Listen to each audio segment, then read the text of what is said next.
Welcome to Crypto in America Live, the only show bringing you candid conversations on the biggest news stories, legal issues, and policy developments shaping the crypto world, every Friday at 12 p.m. Eastern.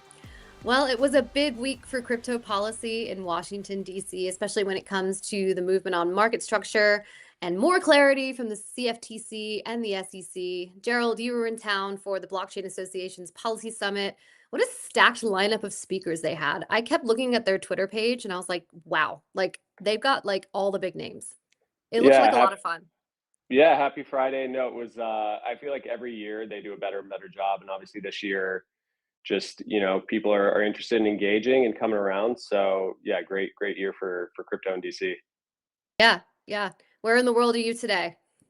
I'm coming into you live from a undisclosed tropical location. I think we can just leave it at that.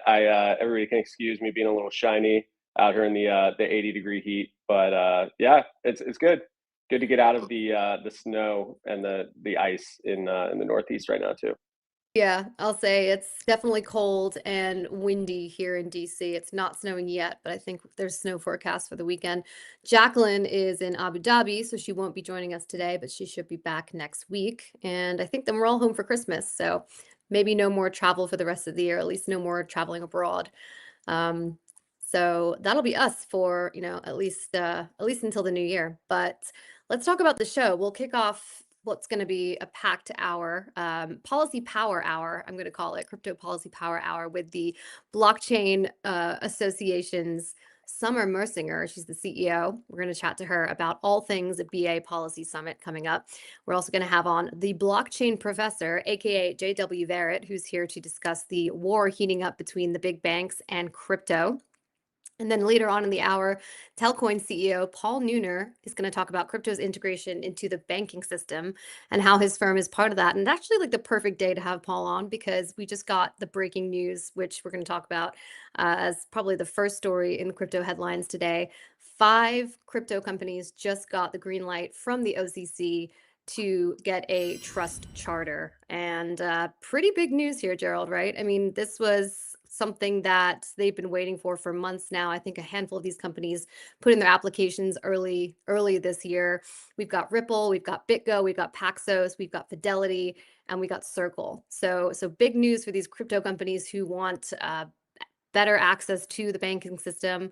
I believe they get better custody. They get better access to, you don't have to have like 50 million different transmitter licenses across state lines now, right? It's just kind of one cohesive framework under the national framework, if I'm correct in saying that. Yeah, no, it's interesting. It's a great way to cap off 2025, the year of the suits for Yes. crypto. Yeah, and it's exciting to be rolling that into all the other news that we have going on today. I think 2 of the charters were upgrades from conditional charters. If 3. 3, yeah, 3 of them were upgrades. And I know we're going to talk about JPM and Solana and some of the announcements coming out of Breakpoint and like that environment. It's really interesting to see this like full integration and enthusiasm from the OCC, and maybe we can even talk to Summer a bit about what she saw at the BA Policy Summit on this front, because I know that the OCC was in attendance. So yeah, just I think more access to traditional capital markets, more diminishing of this like reputational risk, that we saw in the debanking era, and an acknowledgement that we hold reserves, we hold money, we move money, and so obviously we should be treated as such as an industry. And so yeah, very exciting update there. Yeah, yeah. We'll definitely be circling back to that headline later on in the show, but let's get to some of the other big headlines from the week. Terraform founder Do Kwon was sentenced to 15 years behind bars for what prosecutors described as $40 billion worth of fraud that helped bring about, obviously, the collapse of the UST stablecoin and the Luna stablecoin, or the Luna token that was associated with the Terra ecosystem. God, that was an That old was like, picture. I Wow, know, it was a I know. lifetime ago. Yeah. Right? Crypto winter. I mean, that kind of really was that, and FTX really brought about the craziness that was crypto in 2022, which seems like forever ago now, doesn't it? Yeah, no, it's a lifetime ago. I mean, the amount of news that we cover on this show on a weekly basis, like this dominated the headlines for so long. There was so many kind of like cascading results of the collapse of Terraforma, Yeah, see, there you go. Yeah, that's what Sobering. It's a that's sobering picture. that's what 3 years as a fugitive, I guess, will do to you. But so yeah, I think this was interesting to me because the penalty was substantial. I know he had been advocating for a 5-year sentence with his legal team. He was very remorseful in the trial and coming into the sentencing. And I think it's unfortunate because it's one of those examples of a founder, their own sort of brashness. Like, and you could even go back and compare this to things that have happened in sort of traditional Web 2, right? So, you know, someone like Elizabeth Holmes or even like Billy McFarland, like the Firefest guy who apparently is back now. It's really one of those cases where it seems like the things that he said and that he said in the trial that he really regretted saying about, like, South Korea is gonna give me a deal, or I'm just gonna run away forever kind of thing. I don't think he used those Mhm. exact words, but yeah, really interesting to see the judicial system come down pretty hard on a crypto founder, especially when you pair that with the pardons and all the activity that we've seen on the other side of things, right? Like, so pretty interesting circumstances here. Yeah, and then if you look at the comparisons here, I saw this tweet go by and I was like, "Hey, I feel like we gotta throw this up." If you could look at the Yeah, comparisons to people like Bernie Madoff, right? $65 billion of fraud, only a little bit more than what Do Kwon did, and you got 150 years, and then you can kind of go down the list. People who had a lot less than he did, and at least, the financial sum got a lot more than he did. What I thought was interesting is that he is actually going to probably face time in South Korea once he's done yeah. with these 15 years in the US. They'll probably be extradited back to South Korea to serve time there. So I think the judge probably took that into consideration when he was thinking about his sentencing time. Yeah, and so what I've heard is he'll potentially do like 7 and 7. So potentially half a sentence here. I don't really know how. Uh, I guess South Korea obviously has their own process, and if they want to tack on years, or it's kind of a legal battle between sort of who gets to keep him tucked away.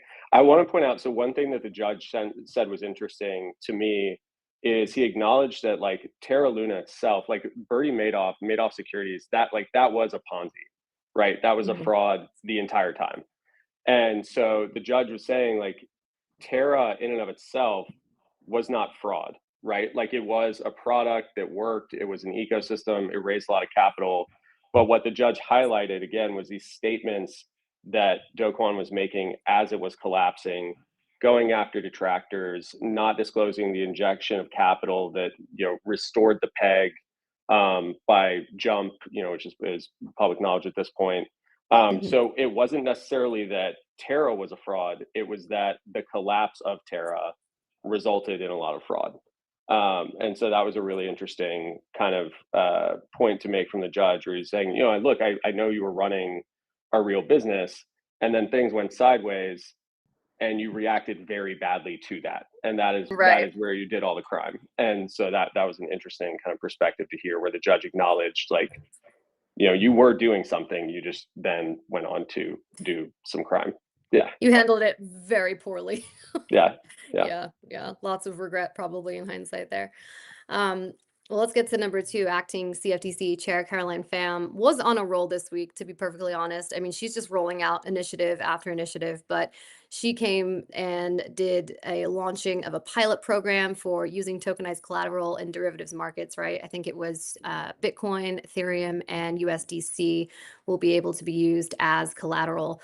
Um, and she's also rolling out guidance that puts restrictions. I believe it was 2020 guidance on actual deliveries of crypto in derivatives markets. And she also announced finalists for her CEO advisory council. So it's just like everything. I feel like the CFTC has announcements like multiple times a week, every week. Her replacement, Mike Seelig, is set to get confirmed by the Senate as soon as next week. There was a procedural motion this week to kind of move that along. So we could see him get confirmed next week before the Christmas break. So she's probably trying to get all the initiatives in that she wants to get in before she leaves her seat.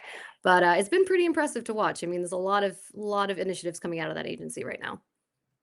Yeah, it's amazing to see. I think part of it is definitely a, from my perspective, not a keeping up with the Joneses, but obviously the SEC has been able to be so proactive with the task force and all that they've rolled out.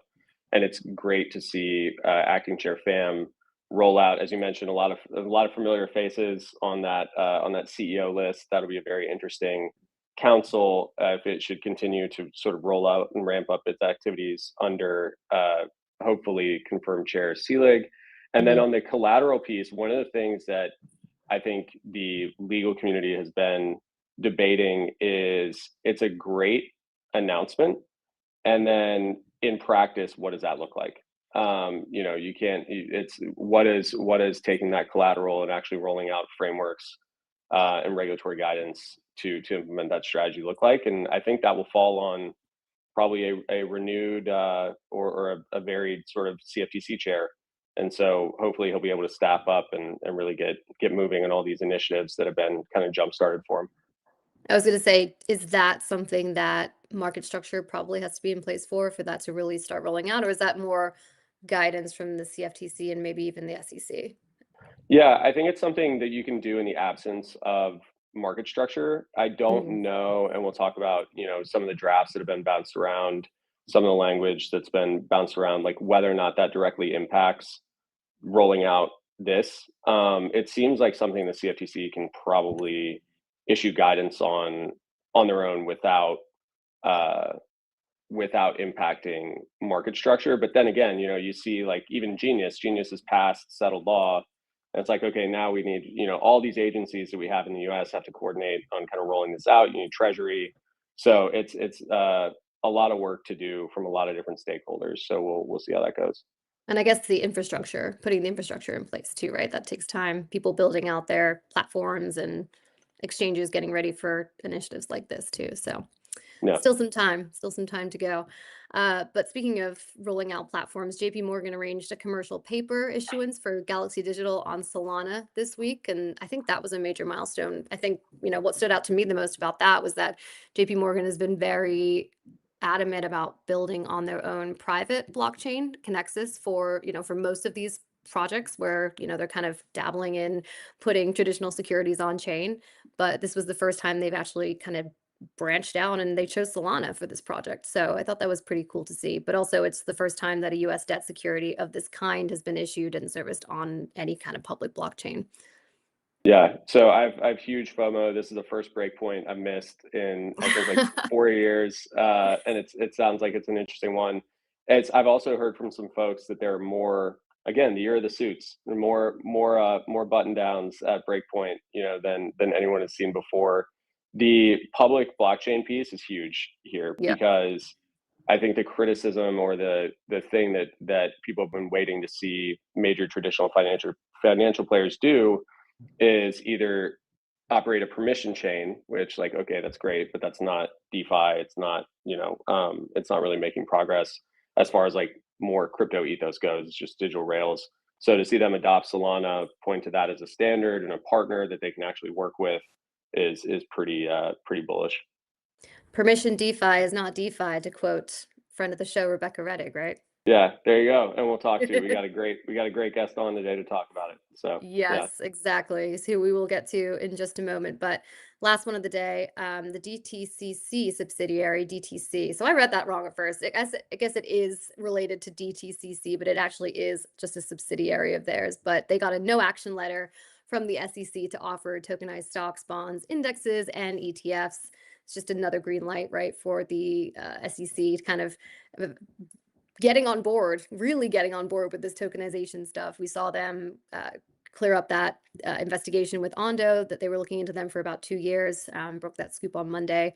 And they're super bullish on this stuff. Paul Atkins talked about it at the BA Policy Summit. He talked about it on TV this past week. I feel like every tweet is about bringing capital markets on chain, and tokenizing equities and securities is always a big part of that. So just another example of the SEC being super bullish on this stuff. So It's another a belly cool thing to exclusive. say. Yes, an LA Yeah. exclusive for Monday. Love it. Yeah. No, this is, yeah, I think you've seen kind of the themes, right? Where I think what's been great for the industry working with this SEC is that it's not this vague come in and register and then maybe leave with a Wells notice. It's been very clear, kind of direct line when you see the speeches that Chair Atkins was making very early on after his appointment, talking about there are certain things that just clearly are not securities, establishing this tokenization taxonomy framework, and then also, of course, warning or reminding folks that tokenized securities are still securities. Right. So there's we saw the two no action letters on DPIN where it's if you're a true utility network token, and we'll see if this language like just continues to come to us through guidance or no action relief, or if it actually makes its way into market structure legislation. But yeah, this clear sort of one foot in front of the other, tokenization is coming, and it's here, and we want the deepest liquid markets in the world to be tokenized, and so it seems like we're just continuing down that path. Yeah, it's a memorable quote from him on stage with Miles from A16Z at BA Mhm. Policy Summit this week. He said something like, "We're all in this together," talking about the SEC and the crypto industry. And I just thought to myself, how different. And I know we say this when we compare this SEC chairman with the other SEC chairman, but just so many times when he makes these speeches and he just, he's talking about like us collectively, like, the SEC and the crypto industry. It's just like, wow. So let's get to someone now who is incredibly knowledgeable about all things SEC, about securities laws, about banking. We could talk to this guy for probably hours about pretty much anything. He is a professor at George Mason University who teaches banking and securities law, forensic accounting, and finance. He's got more degrees than a thermometer. Welcome to the show, J.W. Verret. We're so excited to have you. That's very nice, and I won't waste your time with the intros I have for both of you. That y'all are OG crypto people, and Eleanor, you were the first reporter to actually, maybe you and Laura, to actually report accurately about crypto. So I'm glad to see your show thriving. Oh, Yeah. thank you so much. I know I was gonna say, I think you and I first cross paths a couple of years ago with the Ripple SEC case. That's how I got into reporting on crypto, but that's how you and I crossed paths. So good times. Now that's all over. It's like a new era, right? Yeah. Yeah, Ripple got their banking license today. it is a different time. It is a definitely Yeah. different time. And it wasn't easy to speak out about the issues with Jay Clayton's decision to bring that case. A lot of my Republican friends were like, "Hey, man, what gives?" And I reminded them, "Libertarian, DeFi, privacy maxi, not a Republican. So I will criticize whoever I need to." And yeah, Yeah, and I think we love that perspective and the honest takes. You and I have talked about this a lot. Just in having strong opinions, strongly held, maybe on some of these issues. But you got your start, if I'm not mistaken, on the Hill, right? So how has your sort of journey been from like House Financial Services back in the dark ages, kind of going through and seeing these industry changes and obviously just the different sort of ebbs and flows on the policy front. well, so I started out. I first got a teaching job in 2008 in the middle of financial crisis, and I got it based on a paper I wrote that was inspired by a Paul Atkins dissent as commissioner, a mandatory hedge fund registration rule. The SEC wanted to make it register because it's unregistered. Sound familiar? So I found that inspiring, that dissent that he wrote as a commissioner when I was in law school. So I wrote a paper, I got an academic job from it, and we got to be friends 20 years ago. He reached out of the blue and said, "Let's have lunch. I love your paper." So to see him as chairman, to see Hester as commissioner, and everything they're doing is just amazing. And I have a lot of hope for the future. We've seen a few, small no action letters so far, but I think 2026 is going to be the year of exemptive relief blooming like wildflowers, and it's going to be terrific. I'm here for it. Yeah, JW, you were at on a panel at the BA Policy Summit. I was very sad I couldn't be there for the event this year, but I believe, if I'm correct in saying this, it was on the coming war between crypto and the banking industry, and we've seen a lot of examples of that this year. I mean, just today, right? We saw 5 crypto companies get their green light from the OCC to get their trust charters. I mentioned just now Ripple was one of them. I mean, the banks can't be happy about the crypto industry kind of getting the sort of getting the floodgates open, right, to sort of join this sort of members club, as it were. But now the Trump administration is allowing this to happen. So what's your take on kind of where we are right now? And there's a lot of initiatives on the Hill right now, a lot of try to influence market structure. We saw big bank CEOs on the Hill just yesterday. Where do we stand right now? Well, on the administrative regulatory side, Genius Act is going to have a flow of rulemakings. I guess the agency, is particularly OCC, has to decide how to batch things together. But imagine a number of rulemakings that are going to come out. There'll be a lot of comment letters, and what I'm calling the comment letter wars, probably because I've been Yeah. reading too much Churchill. But I'm ready for the comment letter wars ahead. And one of the things about the big banks is that they have a history for the last 10, 20 years of arguing for deregulation and limited statutory interpretation. And right now, they're doing the opposite of what they've done for the last 20 years. Because I've been around and I've been sometimes allied with them. I know that history, and it's very hypocritical relative to what they're doing now. Also hypocritical that they're lobbing the hill to say, give OCC the authority to ban coin-based rewards. At the same time, in the comment letters, they're saying, "Oh, you already have that authority right now." Imagining, I guess, that Treasury's not going to listen to banking when I mean, those people are so closely connected. Treasury Department is half former Senate banking staffers, so they see that hypocrisy, and I think it loses you credibility. They're in a difficult position.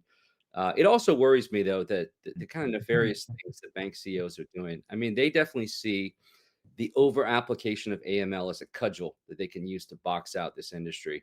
And it's again hypocritical because I was there when they've been arguing for reform of BSA AML over the last 20 years, lifting the SARS thresholds and everything they want to see out of modernization of that. So to now use it as a cudgel, just another example of this kind of hypocritical playbook that really rubs me the wrong way. So Yeah, JW, I want to ask you about that in the context of one, the sort of comment letter wars you mentioned, and then I want to definitely dive into BSA, KYC, AML, because my perspective, if you just read the headlines on the traditional finance side of things, is that it doesn't seem to work that well.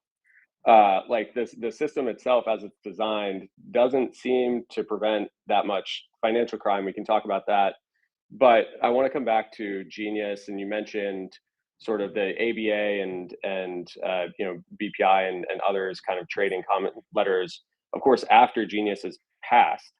And so one of the, I think, criticisms that's come from the industry is don't act like you guys weren't in the room when we were discussing Genius, right? Like everybody sort of had their chance. They looked at what it, was going to be. It got held up and then it passed. And so now it's settled law. Is this just a tactic from your experience with financial institutions where they know that there's going to be a game to play sort of after the game? Or why do you think they would approach this strategy of such an aggressive campaign against something that was settled law and that they had ample opportunity for input on? I don't think it's deep strategy. I think it was a mistake or a lack of understanding of the tech. I think it was a foul up at American bankers and BPI. And I think some of the powers that be said, "Oh my gosh, what did you agree to?" And they said, "Well, we agreed to this. There's no more possibility of interest payments from the actual issuer." And they're like, "Well, but you can take your stablecoin and do all sorts of stuff to get some return on that in all sorts of places, centralized exchanges, crypto exchanges, or you could do it in DeFi." And somebody said, "Oh no, we got to change tactics here," after the deal was made. So I attribute it to ignorance, mistake, lack of understanding of the tech, I think. Mhm, mhm. And where do you see this going, JW? I mean, obviously, we've got rulemaking to do for Genius. We are perhaps on the brink of having a breakthrough for market structure, just in terms of maybe being close to a markup when we come back from the break. And obviously, big bank CEOs, small bank lobbyists, they're having a say on the Hill. They're having these meetings. They don't want stablecoin yield, right? They know what's in the Genius Act, but they're obviously trying to change some things. I mean, when all is said and done, and we have a bill and we have rulemaking for Genius, where is this yield slash rewards argument, battle war going to end up? On the side of crypto, on the side of the banks? I think we're going to win that particular fight at the regulatory level. The banks have no leg to stand on. They're going to get very creative in the comment letters, but I'll be there to show that this creativity is not consistent with the new world of administrative law and no deference to agencies making up their own definitions of statutes. And the OCC's already inclined our way. I don't think they want to do what the banks want them to do. So I think we win that fight at the regulatory on the regulatory side. I think it's a poison pill that banks are trying to use to destroy market structure legislation. And the only answer to that has to be no. I mean, I just, it really threatens the future of this technology if the Treasury Department and the bank regulators take an asset-based regulation approach rather than an intermediary-based regulation approach. Asset-based regulation is really dangerous. It's a concept you see in the Patriot Act, money laundering designations. It was a concept contained in the Mixer rule the Treasury put out. We regulate the thing, not the people who issue the thing. I don't want to go down that road at all. I'm really scared of that road and of the ability to kind of panopticon style regulate stable coins as they exist out in the wild and stop users from doing whatever they want to do with it. I mean, we're trying to replicate real money here. We're trying to replicate real cash money here. And it's not money without sovereignty. That's just kind of a philosophical issue. So, yeah, it's a poison pill on the legislation side, and the only answer to it is just we can't include it. If Democrats want to do a deal, you got to take that out of your your deal document. Period. Yeah, JW. I think we could probably talk about Chevron deference being overturned, and maybe you teach us in your class for another full hour. I wish we could really dig into that, but I do want to get your thoughts on the BSA and some of the privacy initiatives that you've supported. What do you think legislators are getting wrong about their understanding of that framework and how it's currently implemented, and what can the industry do or hope for in kind of pushing some of those conversations towards a more maybe intellectually honest conversation about how that system works? Yeah, well, that's a great focus. Monday we've got the privacy roundtable at the SEC. I'm getting ready to go there and have a healthy debate. I think Looking forward to it. Yeah. Yep, me too. I'll be there. Some folks on the compliance side have a different perspective than I do, and I'm gonna draw that contrast out respectfully, but draw it out. Look, the constitutional base. Let's start with the founders and the Constitution. Not a bad place to start. The Fourth Amendment, the warrant requirement for search and seizure of property. The founders understood privacy. The founders cared a lot. They were privacy maxis just like me. And they defined privacy as anonymity. That's how they defined it. I mean, half of them were, torching each other in what they used the technology of print media for was to torch each other, light each other up, and light each other's reputations up anonymously. And they also had spirited political arguments anonymously, like Publius in the Federalist Papers. There were efforts by legislatures to de-anonymize people, and those were fought and ultimately lost. Every one of them lost because the founding fathers understood the necessity of privacy and anonymity. So come forward a little bit. What's the constitutional justification for this warrantless surveillance that we see in BSA AML? It's the third-party doctrine. Third-party doctrine requires that an intermediary custodian have control of your funds in order to warrantlessly surveil it and share information with the government. So, and this is something FinCEN understands, and that's embodied in the 2019 guidance. Okay, so that gives us a red line we can draw around DeFi and say, hey, regulators, you have no purchase here. You have no constitutional authority to impose requirements on front ends, on the on the layer, on at base layer. You have no surveillance authority, period. I think where the debate is going to go on Monday is some providers of compliance tools want to make the argument that, look, because compliance is a lot easier with ZK proof based tools that are crypto native, just go ahead and do that. And we can do some of that in DeFi. And then I'm there to say, those are all great ideas for central intermediaries required to comply with AML KYC. But don't put that in DeFi. Just because surveillance is easier now doesn't argue for including a DeFi. In fact, the opposite. The fact that surveillance and it is easier makes me even more scared of it. Panopticon is possible through smart contract compliance. And that loses the cypherpunk ethos. Just the fact that you're fiddling with the smart contract doesn't mean it's cypherpunk. Anyway, that's a little taste of what's coming Monday. I'm looking forward to it. JW, I can't let you go without asking about your conversation that you had the other day with Senator Mark Warner. Curious. I'd love to be a fly on the wall during that conversation. Speaking of DeFi and AML and BSA, did you turn it into a Zcash bill? I did tell him about the importance of Zcash and privacy and how privacy is a human right. And we hear stories at ZCon about people all around the world using Zcash to protect their privacy. Zcash Nigeria, Zcash South Korea. We have Uyghur communities using it. We have all kinds. But so I made that pitch. I reminded him that I teach in Virginia, so I'm a constituent. Look, he's a nice guy, but he is fundamentally. I didn't see any room for common ground in our conversation. I'm willing to keep talking, but it just wasn't there. Interesting. All right. Well, we'll continue this conversation. JW, thank you so much for joining us. Thank you. Thanks for having me Yeah, on. appreciate it. Great to see you. It's funny. I met Mark Warner. Well, I met him in an elevator a couple months ago, and I like ambushed him and asked him a question in the Senate building. But I actually met him in person at MoonPay's offices on Monday when he came there Yeah. for a talk. Yeah, very interesting guy. Did you know he's like the number 5 richest guy in the Senate? Yeah, that's what's so interesting is he's a really successful technology entrepreneur. So, Yeah. he should be very pro tech. I think shout out Stan with Crypto had a group visiting with some BA folks and with his office yesterday. So I know he's going to have a lot of people talking to him, and he's been kind of a crucial linchpin in moving market structure forward. Also, is one of the people who understands technology the best, right? So, Yeah. we'll hopefully get him to cross some of those bridges at some point. Yeah, let's get him on the show at some point. Yeah. We'll try and make that connection. All right. Well, speaking of BA, let's get Summer Mersinger on. I know she is waiting in the wings. She's the CEO of Blockchain Association, and she just led a very successful policy summit. I believe it was the 4th annual one. And Summer, it was your first one as CEO. So congratulations on the milestone, and welcome back to the show.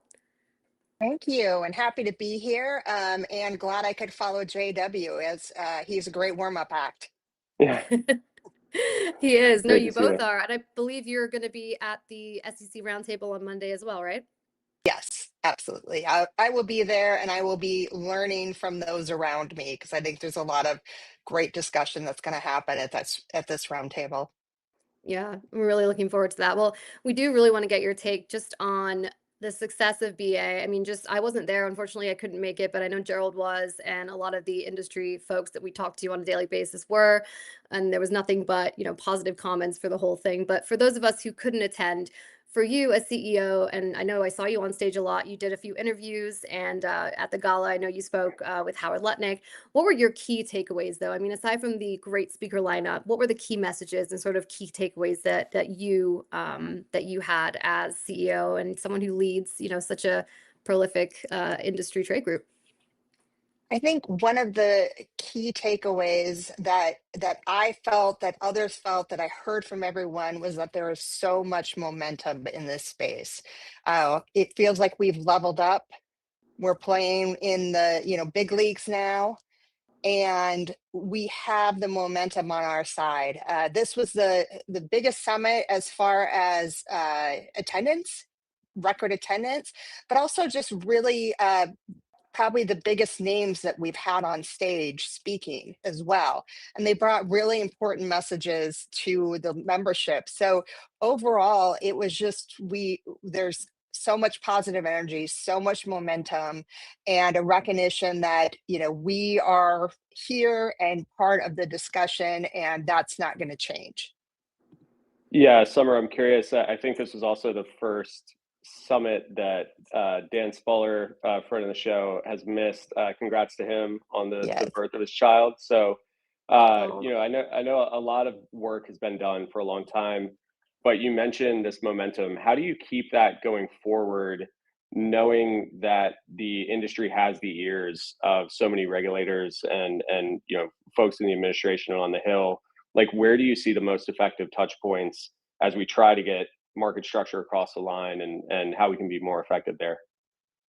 This is a time where we can really use our members as our spokespeople, get them up to the Hill, meet with the Mark Warners of the Senate, meet with a number of the members who have questions around state rewards around stablecoins, use their voice to make the point, whether it's as a constituent of a senator or of a member, or just as somebody who can talk, really explain how things work and why the policies that we're pursuing are important. So some of this is just us really trying to, capitalize on that enthusiasm, on that momentum, and get those people out in front of the policymakers while they're in this great, positive, excited, kind of position that we're in right now. Yeah, speaking of people in high positions, Summer, you have had a long working relationship with Senate Majority Leader John Thune, and you interviewed him on stage this week. What are his views on market structure passing the Senate next year? Did he give you any indication on how he's feeling about the process? Yeah, we really talked about just what was coming up in the Senate, kind of the next couple of months. He walked through some of the appropriations, that they have to get done, the fact that they have to refund the government before the end of January, that there's the healthcare vote that they have. And so he kind of walked through what does the Senate look like between now and January. And then I think, what his take was, after we get through that, there's an opening, there's a possibility, if things move the way they look like they're moving, there's a good chance that we could have market structure on the Senate floor in the first quarter of next year. So I thought everybody really appreciated understanding kind of the Senate schedule, and why it may not be January, or we might be into February before we can do this, what was kind of a competing priorities. But he was definitely someone who thinks that it can get on the floor. They would get the votes. They would probably, a lot of the strategy they use for Genius, they would try to use for market structure. And so he seemed to be supportive of this idea of getting it done in Q1 of 2026. Yeah, Summer, there's the idea of getting it done somewhere in Q1 of 2026. And then there's the idea, or the fact, that we just have the Senate Ag bill that is about 30 pages too short right now. So what are you expecting to see, given the letter that we saw that I believe was leaked on some of the Dem initiatives that seem to want to hang up some substantial pieces of this legislation, and then looking out for the Senate banking draft? Are you optimistic that there are enough people around the table and sort of policymakers with a vested interest in this process to push forward those intermediate steps that we need to get to that vote? I do. And, yesterday they had a member meeting, a bipartisan member meeting, and from all accounts, it went really well. And some folks who went into that meeting a little bit kind of skeptics on timing seemed to come out with a more positive, optimistic view of the potential to get this done in Q1. So I think it's just getting folks to continue talking, recognizing that, yeah, there probably are three buckets of kind of issues where they really need to hammer out agreements. Of course, DeFi is going to be one of them. Ethics is another one. I keep hearing the Genius rewards issue possibly coming up in market structure. So there's more that they have agreed to than they don't agree to have agreed to, and I think that's really positive. But it feels as though both the banking committee leadership, the agriculture committee leadership, and Senate leadership are bringing the right people together to have the discussions they need to have to keep this inching forward. It's sometimes in the Senate it's like a really, really slow race, and then all of a sudden everybody speeds up and you wonder what happened in the interim. That could well be what happens here. What would you say your biggest concerns are at this point, Summer? I mean, I think you just vocalized really well just how, like, right now, after yesterday's member meeting, I know there was also a meeting with industry at the White House, which apparently went really well and was described to me as very productive.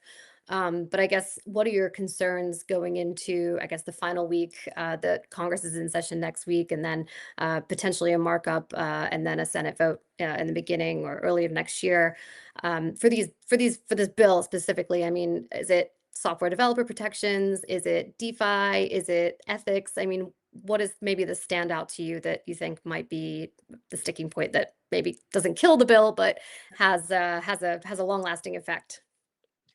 I mean, DeFi is a really tough issue. Yeah. And a lot of it to me has been, needing to do more education around what DeFi is, how it's how it operates, who's creating the code, the fact that it's open source code. I think there's a lot of education that still needs to happen, because some of the counter proposals that they've shown, that we've seen from the Democrats, to me suggest that maybe they don't really fully understand what DeFi is. And so I worry that because there's kind of this lack of understanding, that something is going to go too far. And I think people need to remember, if we stifle these markets, if we go too far and try to regulate DeFi as an intermediary, they're just going to go offshore. They don't have to stay here. Again, it's a global market. They can go anywhere they want. And so trying to get policymakers to understand that piece of it as well, is if you go too far, you're just going to run these markets offshore, and that's not helpful for anyone. So I do worry about getting DeFi right. I think it's a tough needle to thread. That seems to be where they're having the most trouble finding compromise. And I think a lot of times I think the idea is there's really nothing to compromise here, because you can't regulate DeFi. So, what compromise are we looking for? So that's probably my biggest concern about seeing market structure to the end, is how they're going to thread the needle on DeFi. On that note, is there any concern you're seeing from members that we've talked on the show before about how ambitious market structure is as a piece of legislation, right? Biggest financial reform since Dodd-Frank. Is there a concern that if we don't get it passed intact, that we could be kind of nickel and diming sort of carve out legislation and just relying on regulatory guidance for the foreseeable future? How do you keep it all together, knowing that there are some big issues for certain players that are maybe holding up the broader kind of financial initiatives and reform that we're looking for? I mean, this is kind of how the sausage is made, right? Like, there's always these issues that are really important to a certain sector or a certain group of stakeholders that they have to get it right before everyone else's priorities can move forward. And that's just really the nature of how, a major bill like market structure, comes together. So I don't think it's that unusual that, they're going to be, there's going to be some issues that hold things up, and that we really have to work through. In the meantime, we see the regulators doing a lot to kind of foster innovation. And we heard Chairman Atkins talk about the innovation exemption. You're seeing a lot of action coming out of the CFTC. There's a lot that the regulators are doing to kind of help move things along, but I'm always cautious of regulatory action, because it's not permanent. It can move real easily with a different administration. And I always say, you can see the kind of policy staff and policy folks in these agencies defining things in one way, but those enforcement teams can be very aggressive and can define things very differently. And you don't know that until you're staring down a Wells notice. So I think it's really important that we have federal law in place to help have the clarity and consistency that the market needs. And we just have to work through that as an association, as an industry, and make sure we can get as many stakeholders as possible on board to get this across the finish line. Yeah, yeah. Um, One more question from me, Summer, before we let you go. There was some outrage this week we saw from Freedom Caucus members who wanted to see Rep. Tom Emmer's anti-CBDC bill get into the defense spending bill, which obviously it did not happen.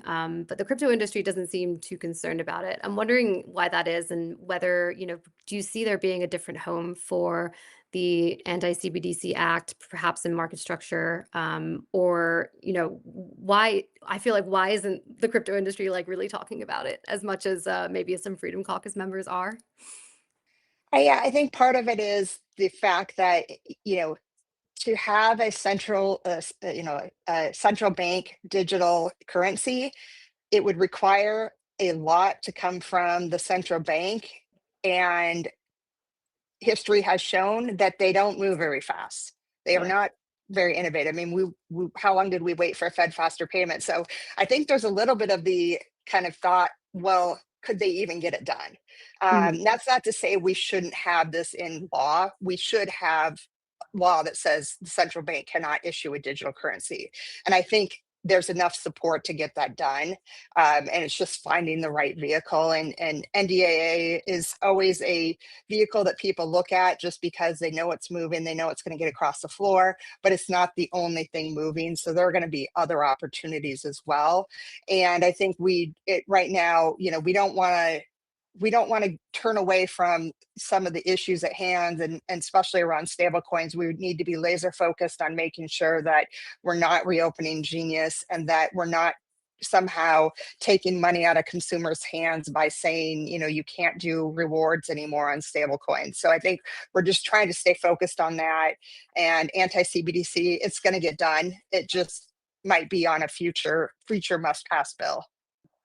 Yeah, Summer, congratulations again on a great summit. You mentioned record attendees, great year, record membership this year.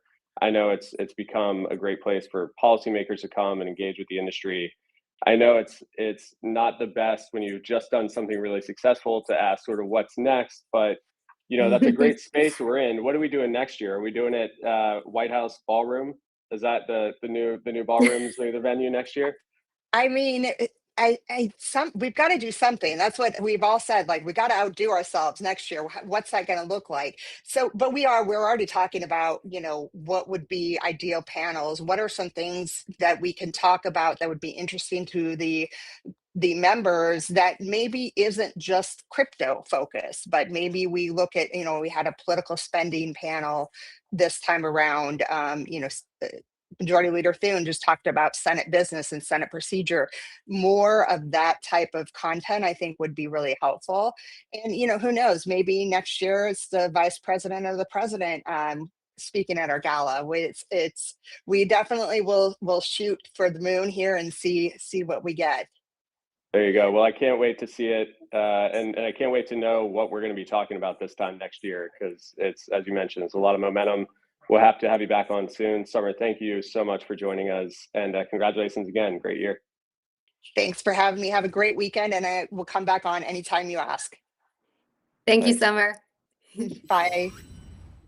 You know what's funny, Gerald? I was at the White House this morning I did the little Christmas tree tour, which was really cool. Yeah. And they've closed off the entire outside. Like, if you're looking at straight, like the front of the White House, like where the portico is, they've closed off that whole side because of the ballroom construction. And I guess I haven't been to the White House in a while, and I was just like, whoa, like this whole thing, what is going on?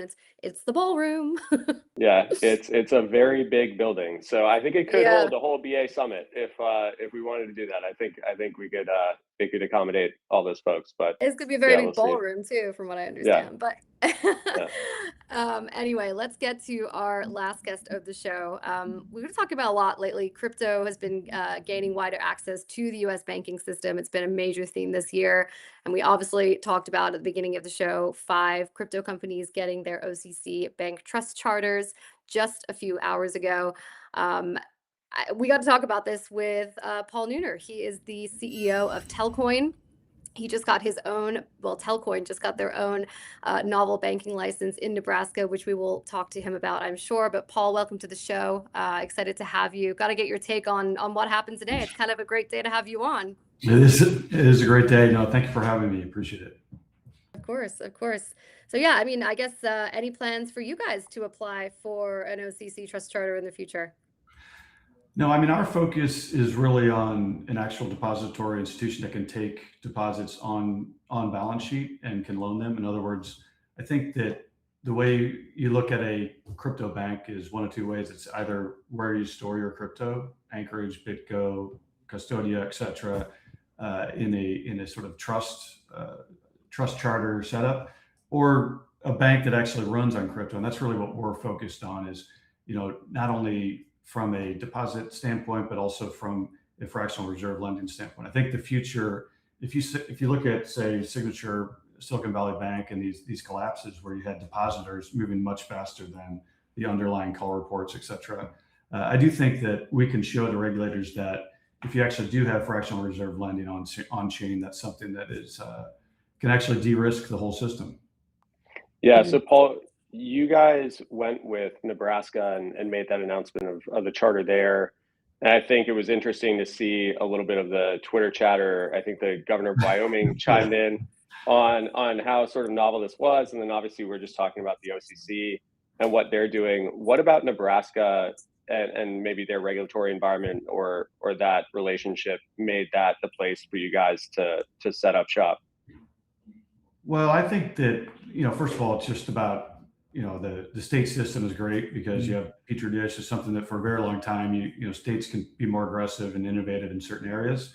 Obviously, at the end of the day, then they have to backfill and make sure that it is consistent with federal legislation, which is the process they're going through right now. But yeah, that's where, we saw Congressman Flood, Senator Ricketts, governor at the time, very, very supportive. And, that was, and we have a regulator there that also is looking at us and is focused on what we're trying to do. I think part of the problem that you have in all the kind of card programs that exist or virtual accounts or whatever in crypto right now is underneath them there's just a few different banks and you know who they are. And those programs are all, they all have kind of significant fees attached to them. And that's because, these are normal FDIC insured banks that are focused on one thing, and they've always considered crypto as this side high risk activity. In our case, we have a regulator that is 100% focused on the digital asset activity. That is the core of what we're doing, not some side high risk activity. So I think that's where with the Nebraska Department of Banking and Finance, we're in a position to roll out a product that is very efficient, one-to-one payments and actually usable in everyday life. Right. Paul, you mentioned the fact that some banks and the trust charters particularly, kind of focus on custody, right? And then other banks focus on, kind of the behind the scenes, right? You guys are facilitating DeFi, connecting bank accounts to your EUSD stablecoin. I mean, can you kind of clue this up for me though? I mean, under Nebraska law, I believe you guys are not able to take dollar deposits, right? That's kind of the that's bread and correct. butter of being called a bank, right? So if you can't Well, do no, that, then what makes you a bank? Right. Well, no, we cannot take a USD deposit, but we can take an electronic dollar deposit. So that's the whole point, is that we're creating a bank that can't take a demand deposit in USD, but it can take a demand deposit in USD. It can do a loan and do the full scope of banking with an electronic dollar as its native currency of transaction, right? So that's and I think that part of the problem that you have right now with these trust charters is the big risk that I think the Fed is looking at is the narrow banking risk, right? Where if all the people doing stablecoins are doing this as a trust charter, they're effectively pulling dollars out of the fractional reserve lending system. So I think there's a huge gap right now that we're trying to fill to show that, well, you could actually run the fractional reserve banking system on chain. This isn't something we're doing tomorrow or in our immediate business plan, but we have a regulator that understands and wants to go down that path. And so that's what our focus is on, is more as how do you run a bank on chain as opposed to that's dealing in digital dollars as opposed to just a place to store your Bitcoin. Yeah. So Paul, a lot of the sort of the traditional names that you mentioned have approached this model without a token. There's been others that maybe have introduced like an Athena sort of system, which is obviously a very different kind of system on the back end, but they have a token and then obviously the stable. How does the Telcoin fit into this model for you guys? Where do you see, what was the decision in deciding to launch that, and where do you see that fitting into this overall kind of banking system you're setting up? Well, the digital asset bank is actually issued in EUSD. So that's a stable coin, one-to-one backed by US dollars. The company did start with the TEL token. The original concept of the company was more focused on the telecommunications industry being the most distributed industry in the world. There's 2 or 3 in every country, all with massive data centers very close to your handset. Arguably, if KYC'd or no 7 billion customers already to some extent. So I think that was the original alignment for the company. I think what we evolved into is that split off into the Telcoin Association, which has a TEL token, cooperated with. Very excited to have a whole bunch of all the major telcos that have done anything in the crypto space. We have lined up on a mainnet. So that is from the telecom industry's perspective. Two things that we focus on. One, why would you want to why would you want to validate a chain where you're in competition with everybody else? I think that telcos want to have validate a chain that where only they can earn the gas fees on it, right? And then run the settlement layer essentially of a future world where there's direct peer-to-peer stablecoin payments. That didn't really work until you actually have that killer use case. So these are two totally parallel efforts right now. The company is wholly focused on the digital asset bank and digital dollars and the internet of money. But that we think that in the long run, that kind of parallel effort by the association to launch that the telecom focus chain is something that will benefit us greatly. So it's my understanding that if I have dollars in my bank account, then I can send them to Telcoin and they will become EUSD stablecoins, and then that is how I transact in.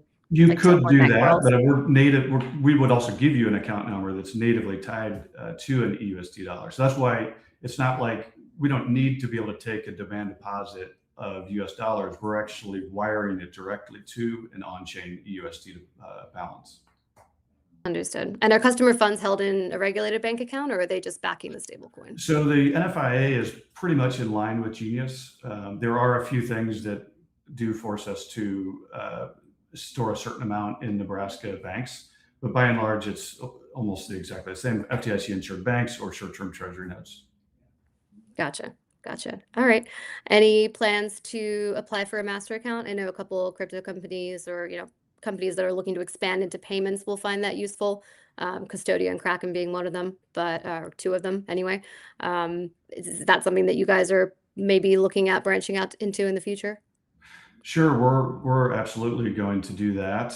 We realized that would take time, so we are doing moving down that path, but we also have set up a situation where we can launch without that. Gotcha.